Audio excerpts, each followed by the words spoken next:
ገለ ካብ ምስላ ቦታትና ክህበኩም። ምስላ ቀዳሞት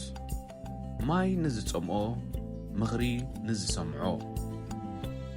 ዓሻ ሚዒትካዮ ናብ ልማዱ ኣድጊ ሓጺካዮ ናብ ሓመዱ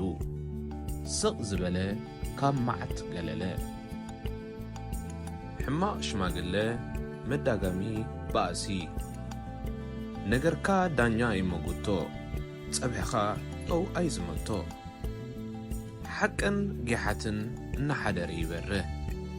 ዘይ መንገዱ ዝኸደ ዘይ ዕድኡ ይዕደ ንኸታሪ የብሉን ፈጣሪ